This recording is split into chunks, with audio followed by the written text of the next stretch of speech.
All right, spring is here. The weather is starting to cooperate. Maybe not today, but it's getting to be the perfect time to get out and around the state. Maybe try to see something you haven't seen before. We're joined now by Edwin Bartlett of ctoutsandabout.com. He just rolled out his new website. I was looking at it this morning. There's a little bit of everything on there. Some places to see, some things to do. Love the website design, first of all. Nice and clean. Not a lot of clutter. You can find right what you want on there. It's new, apparently. Yeah, absolutely. Matter of fact, I spent the past 2 days getting it up to speed because when you change from one theme to another, of course, a lot of things don't carry over. So I'm loading pictures, trying to make it all pretty for today. But I think the biggest change is the fact that I've got over 11,000 event listings. Wow. Okay, and that doesn't even include the summer. The summer stuff starts getting loaded up next week. I love the idea that right there on the front page, people are looking at it right now. Over on the right, very first thing, what's going on right now, today? Exactly. That's exactly what we were shooting for.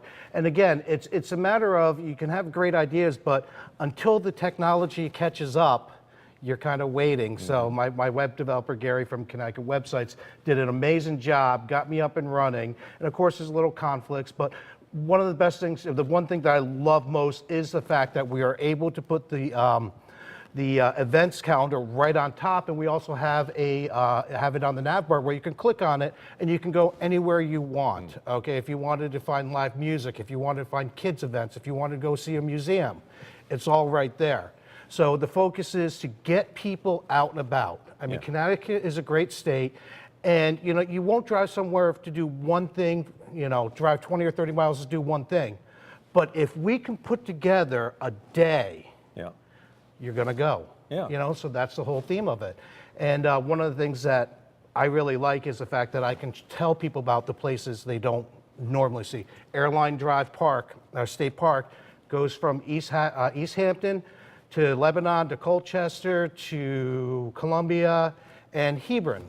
Now, that is a former rail line. That's exactly what it was. And it was the fastest way to travel between Boston and New York. Ask Rudyard Kipling because he wrote it. Okay?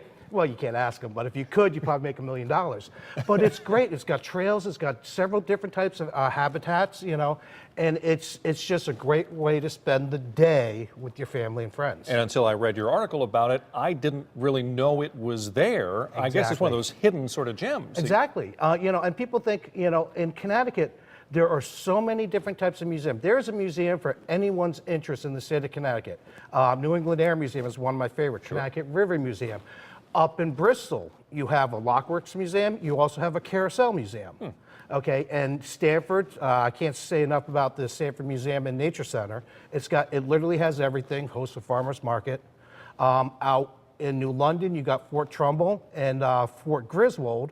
Fort Griswold being where Benedict Arnold, then Colonel Benedict Arnold, after he changed sides, attacked his forces because he was from that area. Okay. So now, when we see the events on there, people have to pay to get on your page, or you just put anybody on there? Most of the stuff is, I do some paid promotions, but that's the commercial stuff. But I love charities, so charity events I get up there as much as possible. If it's a state museum, a state park, or something like that, it's there because a lot of these places, they don't know how to use the internet. They don't have access to it. So one of the purposes when I set up this website was to help the people who do not know how to get the word out.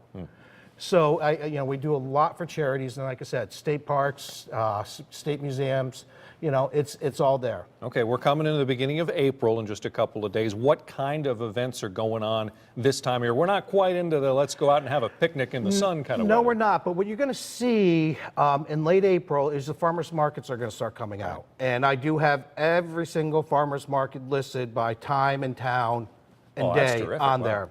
Of course, the third Saturday in April, fishing season starts. Okay, so that's the other reason why we do state parks, because that's where a lot of people, the only place they can go fishing is in a state park. Before I forget, at Connecticut River Museum in Essex is celebrating the bicentennial of the burning of the ship's day. It starts in April. The what now? Burning of the ship's day. See, a lot of people don't know about that. The burning of the ships was actually the largest loss of U.S. ships prior to Pearl Harbor. British raided during the War of 1812, so it was 1814. Okay. They burned a ton of ships. So they're celebrating this. They're kicking it off in April. Connecticut River Museum is the center of it because it's right on the Connecticut River. But they're going to have all sorts of events, and culminating in May, I believe it's May 10th, it's just going to be a huge day, fife and drum corps, and just a big party in Essex. See all the things you can learn by going to this website.